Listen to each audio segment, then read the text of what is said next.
नमस्कार गोहार छत्तीसगढ़ में आप सभी का स्वागत है। मैं हूं आपके साथ दिव्यांशु जोशी। छत्तीसगढ़ में तबादलों पर लगा हुआ बैन जल्द ही हट सकता है। मंत्रिमंडलीय उपसमिति ने तबादला नीति के प्रस्ताव को अंतिम रूप देकर के अपनी सिफारिश सीएम भूपेश बघेल को भेज दी है। इस सिफारिश के बाद तबादलों पर सत्ता पक्ष और विपक्ष में तनातनी शुरू हो गई है। विपक्ष ने भूपेश सरकार पर तबादला उद्योग चलाने का आरोप लगाया, तो वहीं सीएम भूपेश ने पलटवार करते हुए कहा कि भाजपा को सपने में भी पैसा ही दिखाई देता है। तो तबादलों पर तनातनी देखने को मिल रही है। छत्तीसगढ़ में तबादलों का अब रास्ता खुल जाएगा। तबादलों पर जो रोक लगी हुई है वो जल्द ही हट जाएगी। उप समिति ने मुख्यमंत्री भूपेश बघेल को एक सिफारिश भेज दी है। 1-2 दिन में इसे मंजूरी मिलने की उम्मीद है। तबादलों पर लेकिन अब सियासत शुरू हो गई है। विपक्ष ने तबादला उद्योग चलाने का आरोप लगाया है, तो वहीं सत्ता पक्ष ने इस पर पलटवार किया है। कर्मचारियों के लिए अगर कहा जाए तो ये एक अच्छी खबर है। तबादलों पर जो रोक लगी हुई है अब वो हट जाएगी। कोरोना काल से ही ये रोक लगी हुई थी। सरकार ने मंत्रिमंडलीय उप समिति बनाई थी। तबादला नीति को लेकर के ये समिति बनाई गई थी। अब समिति ने तबादला नीति का जो प्रस्ताव है उसे फाइनल कर लिया है। सीएम सचिवालय को प्रस्ताव भेज दिया गया है। तबादले का कोटा 10% से ज्यादा करने की सिफारिश की गई है। नई नीति में मंत्रियों को महत्व प्रथम और द्वितीय श्रेणी के अधिकारियों का ट्रांसफर किया जा सकेगा। तो वहीं तबादलों पर अब सियासी बयानों का दौर भी शुरू हो गया है। आइए आपको सुनवाते हैं कि तबादलों को लेकर के सत्ता पक्ष और विपक्ष का क्या कुछ कहना है। बड़े अधिकारियों का तो लगातार तबादला कर रहे हैं, लेकिन छोटे कर्मचारी आज इससे पीड़ित हो रहे हैं। उनके लिए बैंड नहीं खोला जा रहा है। शायद 3.5 वर्षों में पहली बार खोला जा रहा है। उनकी भी कई तरह की इच्छाएं होती हैं। वैसे तो ये तबादला उद्योग चला रहे हैं। मैं समझता हूं कि इससे कर्मचारियों को तकलीफ ही होगी। आज बरसात के दिनों में बैंड खोलेंगे, इधर उधर कर्मचारी जाएंगे, उनके बच्चे स्कूल में दाखिला ले लिए हैं, फिर वहां से छोड़वा के अलग जगह में उनका दाखिला कहीं होगा नहीं होगा, रहने के लिए जगह नहीं मिलेगा। ये सबको पहले करना चाहिए। गर्मी के दिनों में, बरसात के पहले सब तबादला करना चाहिए। 15 साल तक क्या करते रहे वो? ट्रांसफर पैसा कमाने के जरिए है कि व्यवस्था सुधारने का? इनको रात में भी वही पैसा दिखाई देता है, सपने में भी। 15 साल वही करते रहे, जो करते रहे वही बता रहे हैं।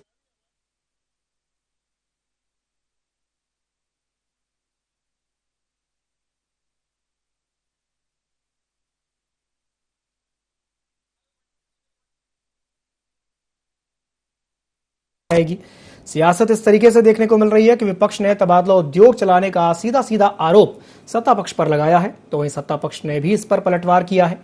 कर्मचारियों के लिहाज से अगर देखा जाए तो ये एक अच्छी खबर है। तबादलों पर रोक हट जाएगी। ये रोक कोरोना काल से ही लगी हुई थी।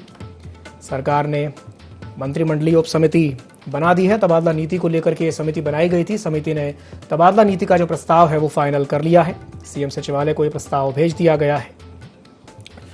तो आज इसी विषय पर हम चर्चा करेंगे और चर्चा करने के लिए हमारे साथ 3 खास मेहमान जुड़ेंगे। एक एक करके उनसे आपका परिचय करवा देते हैं। हमारे साथ कांग्रेस का पक्ष रखने के लिए कांग्रेस प्रवक्ता अजय गंगवानी जी जुड़ेंगे। साथ ही साथ भाजपा से राजीव चक्रवर्ती जी जुड़ेंगे और हमारे साथ वरिष्ठ पत्रकार उचित शर्मा जी भी जुड़ेंगे फोन लाइन पर। आप तीनों मेहमानों का बहुत बहुत स्वागत है IND24 में।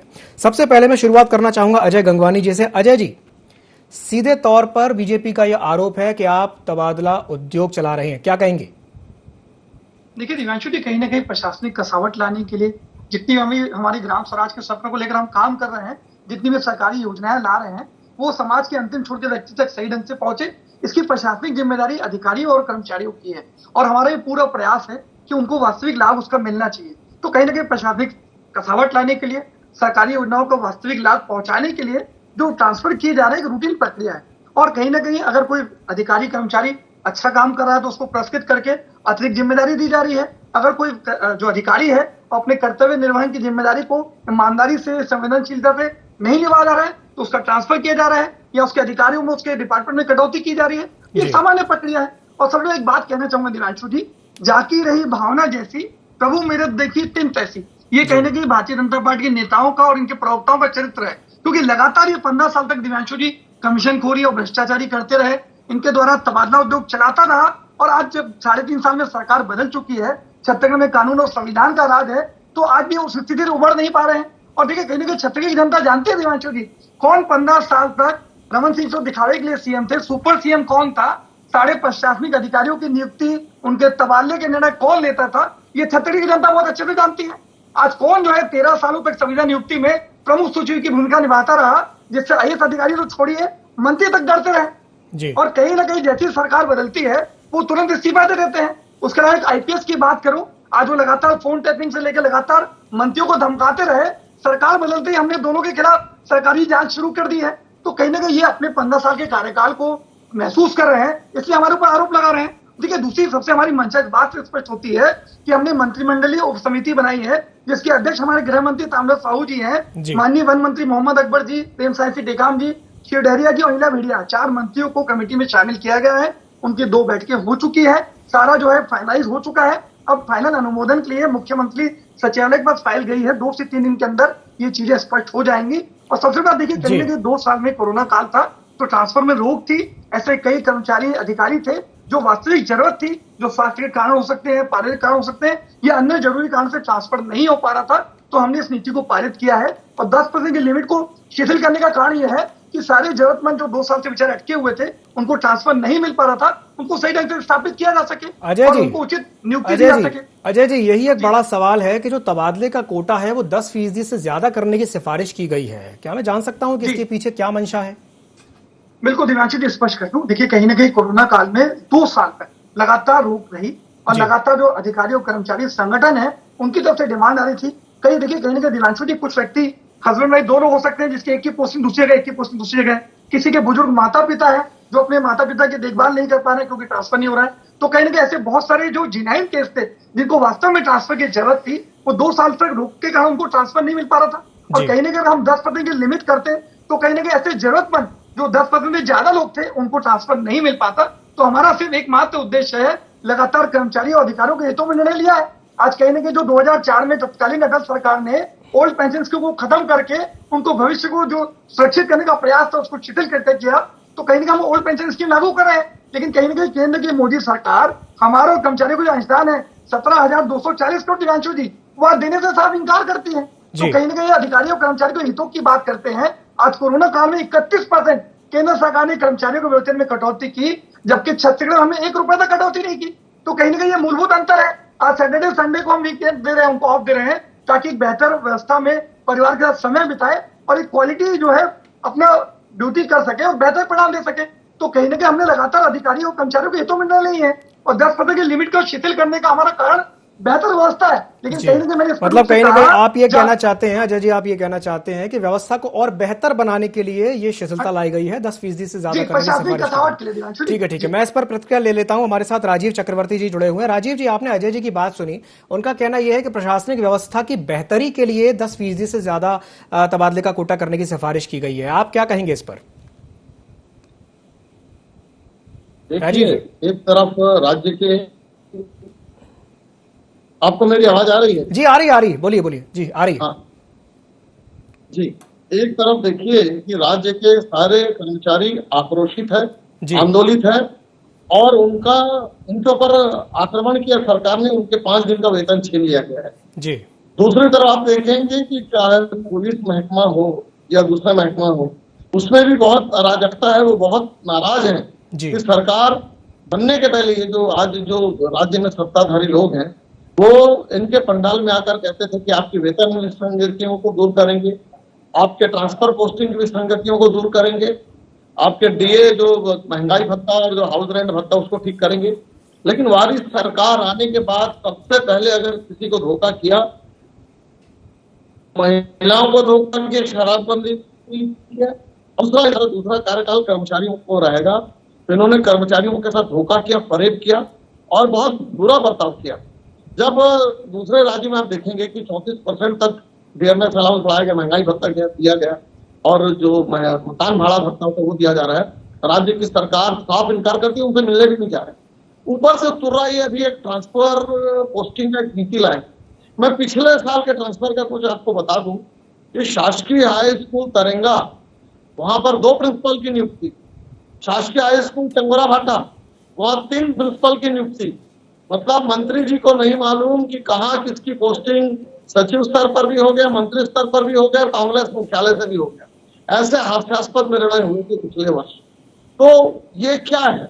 ये दिखाता है कि कांग्रेस पार्टी ट्रांसफर पोस्टिंग करती है अपने झोली भरने के लिए, अपने तिजोरी भरने के लिए, अपने कार्यकर्ताओं को खुश करने के लिए, और इनके मंत्री के सांगो पांग, जिनके मंत्री के आसपास लोग रहते, उसके रिश्तेदार रहते, वो लोग ट्रांसफर उद्योग की तरह ट्रांसफर नीति चलाते हैं।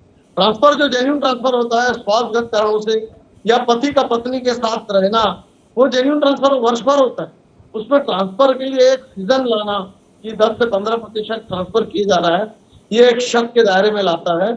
और ट्रांसफर नीति तो ऐसी होनी चाहिए कि जो जहां अपने होम टाउन में जाना चाहे या जहां विसंगतियां हैं कि पति कहीं पर है, पत्नी की पोस्टिंग ये होती है, लेकिन 10 से 15% की मांग करना, ट्रांसफर चलाना, ये सरासर ये कर्मचारियों को आक्रोशित करने वाला है।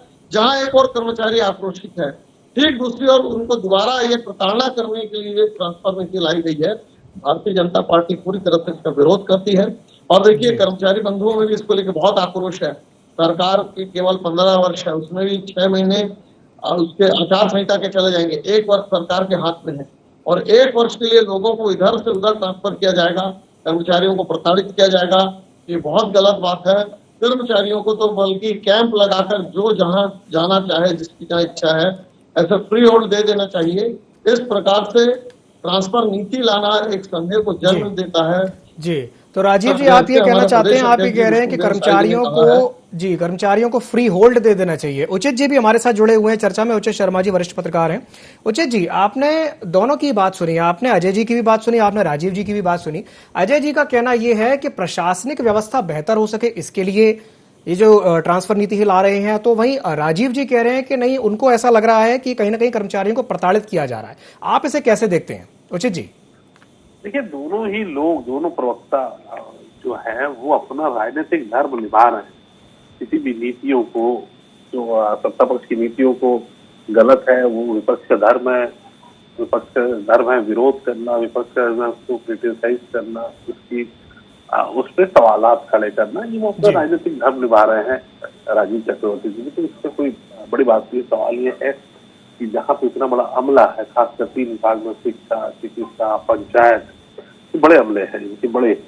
और ये पिछले विवाद भी सत्य है कि सत्ता पक्ष पिछले 2 साल से, ये सरकार 2 साल से जो कोरोना की वजह से जो एक इंटरनल लॉकडाउन था ट्रांसफर में भी, वो भी बैन अभी हटा है जी। तो नो डाउट कि इसके आवेदन कुछ ज्यादा है, उसके कारण कुछ जो कर्मचारी संघ है उनका भी दबाव उन पे काफी था कि जब 2 साल से नहीं हुए तो नियमित तौर पर कुछ संख्या बढ़ेगी, तो उसकी अनुमति मांगी गई है। वो एक सतत प्रक्रिया ही मात्र इसको मानता हूँ कि बहुत बड़ी चीज नहीं है। इस बार चूंकि 2 साल से रुके हुए थे, तो नो डाउट वो बैकलॉग भी क्लियर करेंगे, तो भी बहुत ज्यादा हो जाता है।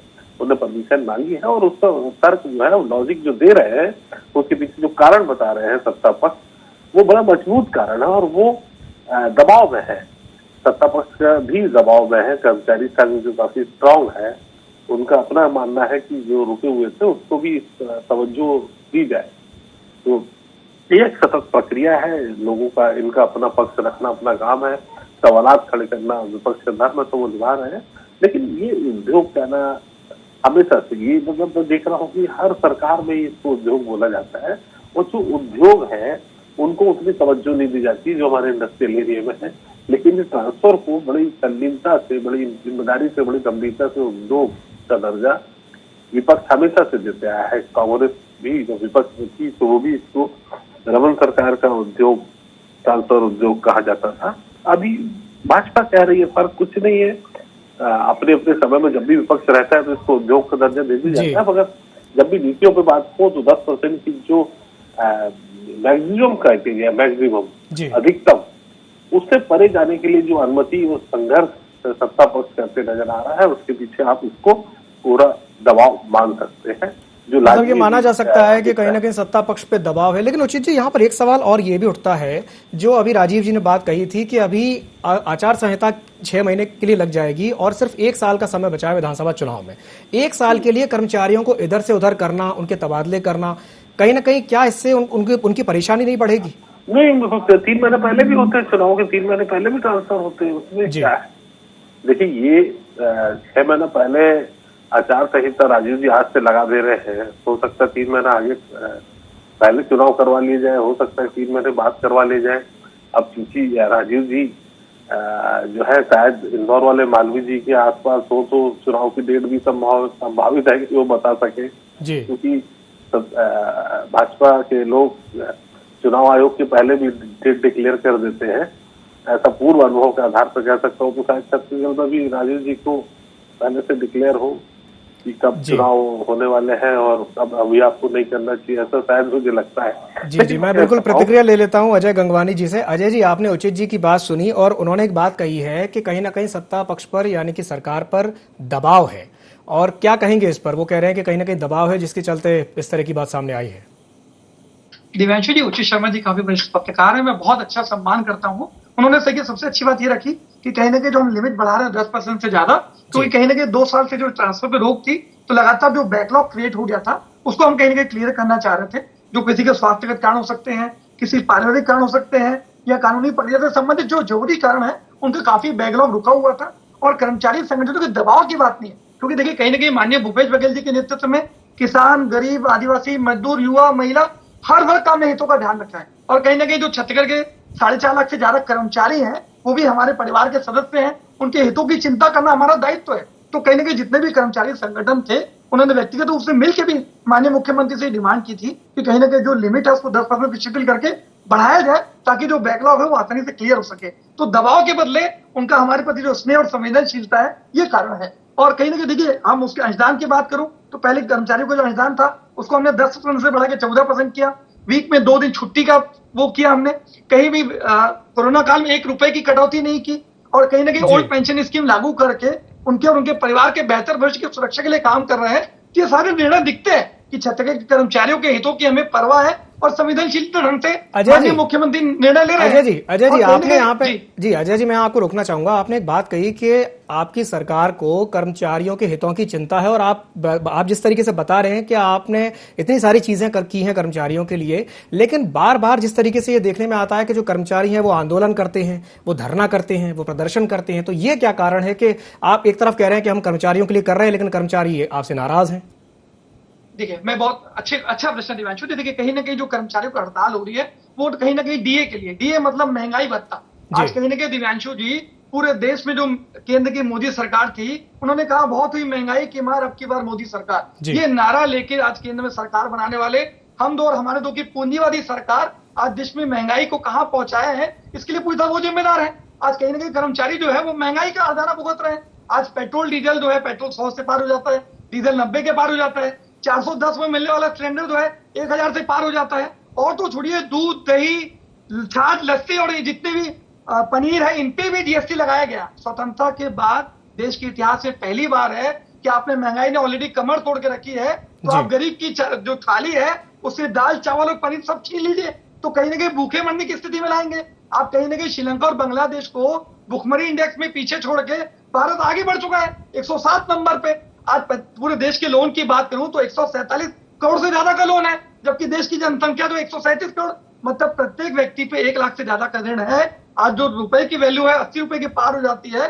तो जिस प्रकार से गलत आर्थिक नीतियों का हटाना, आज देश की आम जनता, देश के घरेलू महिला का जो बजट गड़बड़ाया गया है, तो कहीं ना कहीं कर्मचारियों का विरोध है वो हमारी छत्तीसगढ़ के सरकार के बजाय कहीं ना कहीं केंद्र की मोदी सरकार के खिलाफ है। दिव्यांशु जी, तो आप ये कहना चाहते हैं अजय जी, आप ये कहना चाहते हैं कि जो कर्मचारी बार बार जो विरोध प्रदर्शन कर रहे हैं, आक्रोश प्रकट कर रहे हैं, वो राज्य सरकार के विरोध में नहीं है, वो केंद्र सरकार के विरोध में, आप ऐसा कहना चाहते हैं? देखिए जी, उनका जो उद्देश्य है वो बढ़ती महंगाई है। आज डीए की डिमांड वो क्यों कर रहे हैं? क्योंकि देश में महंगाई का लेवल कहां पहुंच गया है।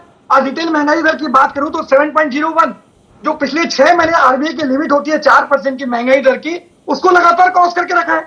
और जो इनकी लिमिट होती है 6% से ज्यादा की, और पिछले 33 माह से दिव्यांशु जी जो इनकी सेफ लिमिट होती है आरबीआई की 4%, उससे जो महंगाई दर है पिछले 33 महीने से ऊपर चल रही है।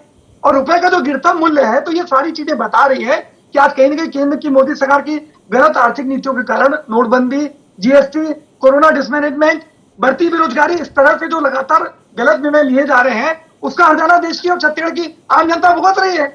आज जो उनका बजट गड़बड़ाया हुआ है, इसीलिए वो कहीं ना कहीं डीए की डिमांड कर रहे हैं कि आप डीए बढ़ाइए हमारा। जी, चलिए, आपकी बात की मैं प्रतिक्रिया ले लेता हूं राजीव जी से। राजीव जी, आपने अजय जी की बात सुनी, क्या कहेंगे? देखिए, अजय जी हतप्रभ हो गए हैं। एक तरफ उनके ऊपर दबाव है कि कर्मचारी लगातार सरकार के खिलाफ अभी 15 अगस्त के बाद बहुत लंबी हड़ताल पर बैठने वाले हैं। पुलिस के जो घर वाले जो हड़ताल कर रहे थे कि जो वेतन विसंगति को लेके वो भी शायद अंदर ही अंदर आंदोलन कर रहे हैं। हालांकि ये भी पिछले वर्ष उन्हें दमन करके अभनपुर पर रोक दिया गया था पुलिस के परिवार के लोग। तो ऐसे कर्मचारी संगठनों का बहुत बड़ा व्यापक विरोध है राज्य सरकार के खिलाफ। और महंगाई भत्ता की बात आपको बता दूं, महंगाई भत्ता हर 1.5 साल में प्रस्तावित रहती है, जिसे केंद्र सरकार बढ़ाती है कर्मचारियों की।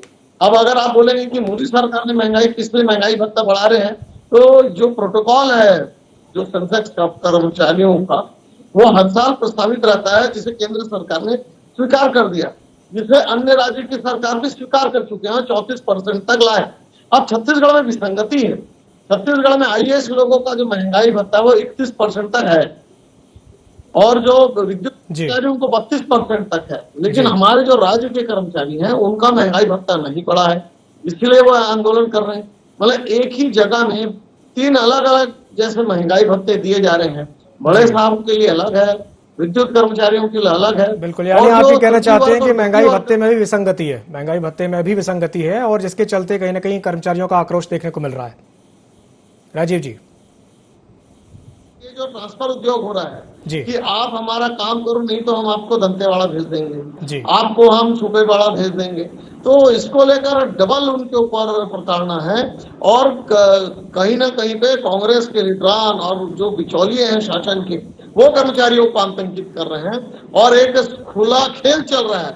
मैं तो कहता हूँ भ्रष्टाचार का खुला खेल अगर कहीं हो रहा है तो इस कांग्रेस के शासन में दिख रहा है, जहाँ छत्तीसगढ़ अपराधगढ़ बन गया और कर्मचारियों के ऊपर सिर्फ डबल मार पड़ रही है। और महंगाई जो बढ़ी है पूरे विश्व की बढ़ी है। अजय जी आप जो कह रहे थे ना कि पूरे भारत में महंगाई बढ़ी है, ये जो विश्व रूपी जो मंदी का मार था, ये जो कोरोना का मार था, और डिमांड और सप्लाई की मार थी, जिसमें उत्पादन प्रभावित हुआ, पिछले साल भी बहुत बाढ़ आया था, इसकी वजह से महंगाई बढ़ी थी। जी, वैश्विक परिस्थितियां, आपका कहना है कि वैश्विक परिस्थितियां अभी जिम्मेदार हैं महंगाई के लिए। उचित शर्मा जी मेरे साथ जुड़े हुए हैं। जी, लेकिन अभी उसको संभाल लिया गया है। जी, अभी उसे संभाल लिया गया है। जी, बहुत सारी दालों का आयात हुआ है, खाद्य पदार्थों का आयात हुआ है, बहुत सारी खाद्य पदार्थ हम निर्यात करते हैं उस पर प्रतिबंध लगा है, तो महंगाई को रोका गया है। जी, राजीव जी हमारे साथ उचित शर्मा जी भी जुड़े हैं। उचित जी से मैं एक सवाल कर लेता हूं। उचित जी, अभी अजय जी की बात आपने सुनी और राजीव जी की भी बात आपने सुनी, और मेरा सवाल आपसे यही है कि कर्मचारियों को लेकर के सरकार का कहना यह है कि हम कर्मचारियों के लिए बहुत कुछ कर रहे हैं, बहुत सारी चीजें कर रहे हैं, लेकिन फिर भी कर्मचारियों में आक्रोश है और बार बार इस तरह की चीजें देखने को मिलती हैं कि धरने हो रहे हैं, प्रदर्शन हो रहे हैं, राज्य सरकार के खिलाफ आक्रोश देखने को मिल रहा है। क्या कहेंगे इस पर? बिल्कुल है, वो अभी कुछ उनको है, तो ये बात तो सच है, उनकी अपनी अपनी मांग है। जैसे कि उदाहरण के तौर पे जो 34% वो महंगाई भत्ता मांग रहे हैं, जिसको मध्य प्रदेश सरकार ने भी, कल आपको याद होगा दिव्यांशु की, कल मध्य प्रदेश सरकार ने भी, एक शिवराज सरकार ने बड़ा फैसला लिया है। बिल्कुल, उन्होंने महंगाई भत्ता 31 से 34 कर दिया है, जो हमारे यहाँ अब होने की गुंजाइश उम्मीद कर सकते हैं। उनकी एक मांग वो भी है। तो तमाम संगठन,